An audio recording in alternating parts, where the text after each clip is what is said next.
Bom, agora a pergunta é da doutora Cristiane Xavier.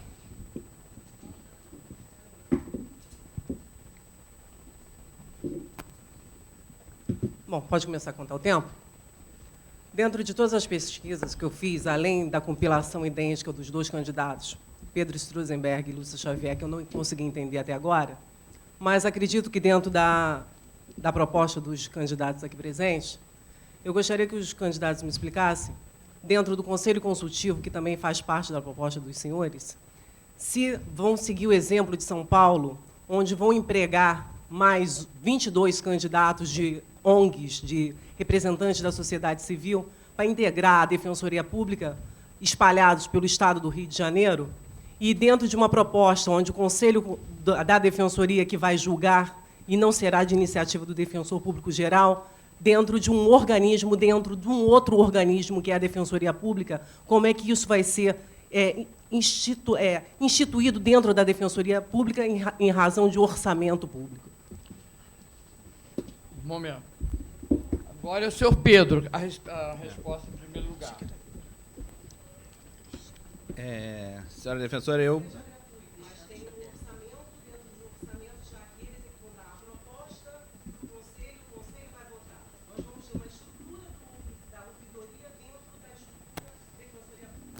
E que não vai ser... Ela já entendeu, ele vai responder. Obrigado. Senhor Pedro, por responder. favor. Obrigado.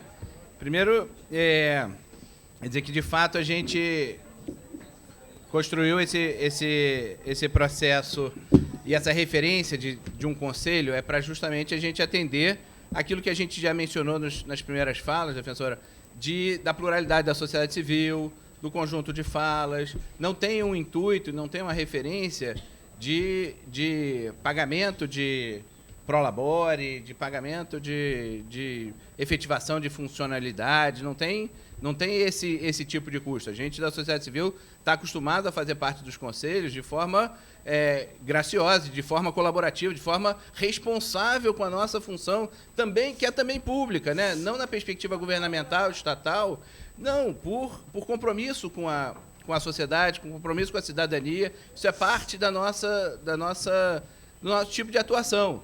E a gente acha que, na construção da pluralidade, a gente é capaz, então, de fortalecer o diálogo, fortalecer a compreensão. Então, nesse sentido, é um espaço público, sim, é um espaço compartilhado, é um espaço plural, é um espaço legítimo que a gente está querendo propor aqui a Defensoria. Não quer impor nada, não quer dizer tem que ser assim, tem que ser assado. São proposições para a gente poder justamente estar aqui num espaço onde a gente tenha o que dizer. Mas essa é a primeira defensoria, a gente vai construir isso nesse processo. A gente não passou para a fase 2, como acho que a senhora já está se adiantando, de dizer como é que é a estrutura. A gente traz essa proposta para o conjunto da defensoria como um espaço que a gente acha relevante para o diálogo com o conjunto da sociedade. É isso que a gente está dizendo. É isso que a gente está dizendo, que esse espaço precisa e pode ser constituído, que vai ser um ganho para o diálogo da Defensoria com o conjunto da sociedade civil. Então, é nesse sentido que é a nossa posição, o nosso espaço. E aí, eu queria dizer que, de fato, a gente ainda vai aprender nesse processo, mas esse é um compromisso que nós três, de forma...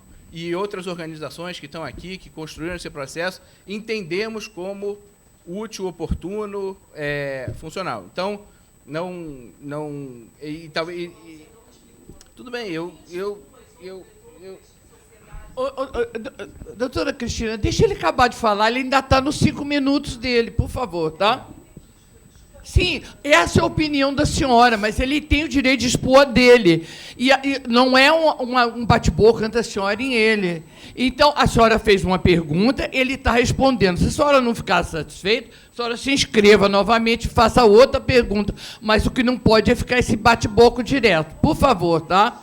Porque senão vira bate-boca. Por favor, senhor, continue. Obrigado. Não? Então, e é isso, para, digamos, concluir, a expectativa de um conselho é para que tenha essa pluralidade das diferentes visões. não é um espaço para ser constituído, ocupado, enfim, custeado, é um espaço para ser ampliado, para ampliar a voz do debate. Na nossa perspectiva, na nossa construção, acho que a gente tem que aprofundar se o de São Paulo é o modelo que deve ser sugerido. Possivelmente não. Possivelmente a gente quer construir um outro processo, um outro paradigma. Então, com novos paradigmas a partir da realidade aqui do Rio de Janeiro. Então, para nós é muito importante esse espaço, assim como é importante um espaço de um planejamento conjunto nesse primeiro momento, um planejamento dialogal. É aquele desafio. A gente aqui espera que a sociedade civil possa ampliar as vozes, não diminuir as vozes. Então, um conselho pode ser um espaço para isso. Um conselho pode ser um ambiente que nos permita até monitorar a própria ouvidoria. Possa dizer assim, olha, aqui não está legal por aqui, vai mais por aqui. Olha, precisa trazer esse tema, a defensoria precisa entrar nessa agenda. Olha, o tema da criança e adolescente precisa ser fortalecido aqui na ouvidoria. O conselho é um conselho para a ouvidoria, não é um conselho para a defensoria. É um conselho que ajude o funcionamento da ouvidoria. Obrigado. Agora a senhora Natália.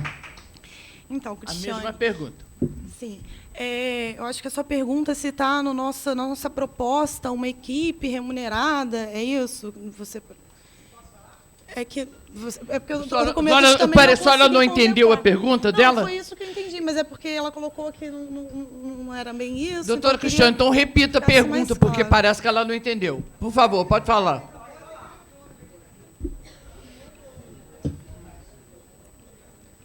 O problema é o seguinte: na proposta dos candidatos, existe o Conselho Consultivo e que será criado, a exemplo de São Paulo, onde mais 22 sociedades civis representam esse Conselho Consultivo, espalhados pelo Estado, e lá realizam reuniões com a sociedade civil, reuniões essa, representando a ouvidoria e fazendo-se representar e também representando a Defensoria Pública.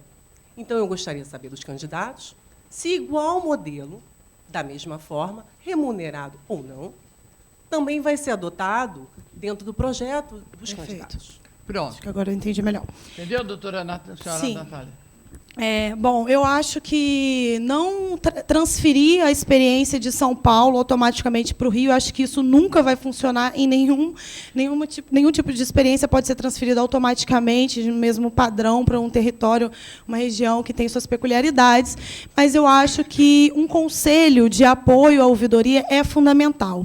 E aí queria até resgatar a fala da Lúcia, quando ela fala que a gente não representa, na verdade, a gente vai, eu acho que ser um canal para agregar os vários setores da sociedade civil, né? E para isso a gente precisa sim compor um conselho, um fórum, fazer audiências públicas, precisa sim estar no interior, precisa realmente se comprometer a ser descentralizado, né? Então, eu acho fundamental a composição de um conselho, inclusive um conselho onde a sociedade civil realmente esteja dotada de condições de influir sobre a política institucional da ouvidoria, né? Que ela realmente consiga colocar no nosso, influir sobre o plano de trabalho, quais serão as prioridades, qual é o norte, que ela realmente tenha a voz ativa, né? Então, assim, seria muita pretensão da nossa parte querer achar que a gente vai dar conta de representar a sociedade civil como uma pessoa isolada, né? O iluminado que vai dar conta de toda a complexidade, de todas as demandas, todas as diferenças. Então, sem dúvida, é necessário um conselho. Não sei se o exemplo de São Paulo, o modelo de São Paulo, é o mais que a gente deve se aproximar. Eu acho que a gente deve, inclusive, construir realmente uma coisa com as nossas características, né, que tenha a cara do Estado do Rio, que realmente contemple toda a diversidade, enfim, toda a pluralidade que a gente tem no nosso Estado e contemple todas as nossas demandas, que são diferentes de São Paulo e dos outros estados. Eu acho que a gente sempre tem que se remeter às experiências que já existem para extrair contribuições e para aferir os equívocos também, né? A gente sabe que tem equívocos. Então, assim, com certeza, a gente precisa se debruçar sobre essas experiências, mas não transferir automaticamente o mesmo modelo. Agora, em termos de remuneração, A gente não tem como falar exatamente sobre isso, porque a gente não faz a menor ideia de qual seria o orçamento previsto. Agora, o que eu posso te dizer é que a gente, enquanto sociedade civil, a gente está acostumado a trabalhar com um orçamento muito pequeno. E, como o Pedro colocou, a gente, esse conselho, por exemplo, as instituições com certeza estariam dispostas a construir uma ouvidoria e a fortalecer a defensoria sem uma remuneração. Eu, por exemplo, atuo hoje num conselho que a gente não tem nenhuma ajuda de custo. Assim, né? Na verdade, o conselho não tem um orçamento. Então, assim, a gente faz por vontade de construir. Né? Então, assim, não estou defendendo isso. Acho que deveria ter, sim, um orçamento, mesmo que mínimo. Né? Não acho também que trabalhadores têm que trabalhar sem remuneração, tem que fazer só não, acho que, né, se a gente tiver uma equipe, espero que a gente possa contar com um orçamento em que a gente tenha uma equipe remunerada, mas o conselho, com certeza, né, a sociedade civil não está contando com isso, está contando em poder participar ativamente e construir o processo. Senhora Lúcia, a mesma pergunta. Olha, Cristiane, eu acredito que esses são dilemas de uma ouvidoria, de qualquer órgão que são criados para fazer essa relação. Assim que você fez a pergunta, a primeira questão que se apresentou é como funciona as Nações Unidas, que também tem comitês, escritórios, relatores, que são Nações Unidas, também não são Nações Unidas, que atuam em prol mas que têm limites institucionais. Esses limites já estão colocados tanto na lei de organização da própria ouvidoria, quanto da futura ouvidoria proposta por vocês mesmos na hora que estão adequando a lei à lei federal. Eu acredito que, como um órgão novo, sob o ponto de vista de uma pessoa externa, a ouvidoria vai trazer muitos dilemas internos que vão precisar ser debatidos, refletidos sobre isso.